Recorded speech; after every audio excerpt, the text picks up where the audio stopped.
All right, we're going to be grouping the last two sections together for multi-step inequalities. There shouldn't be anything in here that's new. Just remember that if you ever multiply or divide by a negative number, you have to flip the sign. So for the first example here, we have this number, and we have a number line that's hiding down here on the bottom. So I have to get the y by itself. So the first thing I'm going to do is I'm going to get rid of this 5. Okay, the opposite of subtracting 5 is adding 5. And so I get 2y is less than 12. Now I have to divide by 2 because the opposite of multiplying by 2. Same thing there. And so I get y is less than 6. Same as what we've been doing before. It's going to be an open circle because there's no equal sign down there. And we are going to be shading to the left because the y is smaller than the 6. And that's it. Same thing here. We got to do Ann's method before we start and get the 1 in front of the x. We need to get rid of this 5. Best way to do that is subtracting 5. So then we have negative 1x is greater than negative 1. From here, we're going to divide by negative 1. And we'll get x is less than 1. Now, an easy way to check your answer on these types of problems, especially when you have to flip the sign like this one here, is pick two numbers, one that's greater than 1 and one that's less than 1. So I know that 0 is less than 1, and I know 2 is greater than 1. And I'm going to plug them into the original equation. And 0 should be true because 0 is less than 1, and 2 should be false because 2 is greater than 1. If that works, then I did the problem right. So I go 5 minus 1 times 0, that's 5. 5 is greater than 4. Good, that worked. And 2, so I go 5 minus 1 times 2, that's 3. 3 is not greater than 4, so yep, we did it right. Okay, so now to graph it, we put an open circle there, and we're going to shade left. Now we have distributive property. Okay, same type of idea, but just an extra step. Okay, I also got to find our graph. It's hiding down here. Okay, so I have to distribute that negative 3 into every term. So I get negative 3x minus 6 is less than 7. Now I have to add 6. And so I get negative 3x is less than 13. And now I have to divide by a negative 3, meaning I have to flip the sign. So I flipped it. And 13 divided by negative 3, that's going to be negative 4 and 2/3. Turning that into a mixed number, or negative 4.67. Okay, so I want to be greater than that. So I'm going to pick two numbers, one that's bigger and one that's smaller. Well, I know negative 4 is bigger, and I know that negative 5 is smaller. So if I go negative 4, I go negative 4 plus 2. That should be negative 2.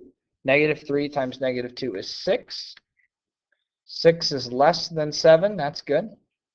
And I put in negative 5. So I go negative 5 plus 2 is negative 3. Negative 3 times negative 3 is 9. 9 is not less than 7. So the number that was greater than negative 4 and 2/3 here was good, so we did the problem. So negative 4 and 2/3 is right about here. And now I'm going to be shading to the right because the x is bigger. There we go. I'd like you to try this one on your own. You will have to move the x's from one side to the other, but you should be all right. All right, so we get 2x minus 4 is less than or equal to 4x minus 8. So I'm going to move the x's, I'm going to move them left. So I'm going to subtract 4x. So I get negative 2x minus 4 is greater than or equal to negative 8. Now I need to get rid of the 4, so I add 4. So I get negative 2x greater than or equal to -4. I divide by -2. This is kind of a long problem. Since we divided by a negative, we have to flip the sign. So x is less than or equal to -2. So then, or positive 2, sorry. So I go here, I shade.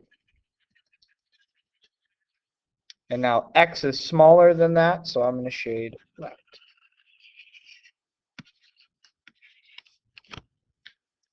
Okay, that should be the last slide. Nope, one more. We got one story problem here. Your new business specializes in making wedding invitations.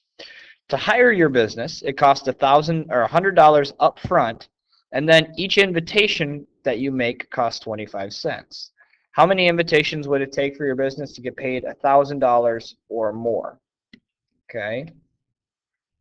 So the idea is you as a business don't want to take it unless you can get paid $1,000. So we got to figure out how many invitations that would be. Well, there's a couple ways you could do that. You could think about it logically and just solve it, or you could write out an inequality. I want you to try to solve this problem, and I'll show you what I got. Okay, I decided to make an equation.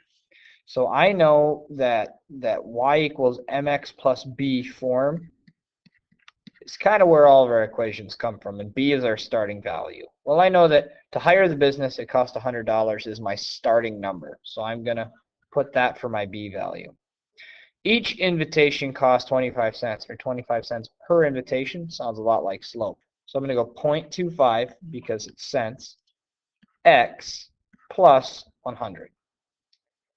Okay, and I want to get paid $1,000 or more, so it can be equal to 1,000, but it can also be greater than 1,000. So then I just solve this equation. So we have 0.25 x so equal to 900 divided by 0.25. So this should be x is greater than or equal to 3,600 invitations. Okay, you could have also solved that logically by doing 1,000 minus 100 and then dividing by 0.25. That would work just fine. All right, your assignment's posted online.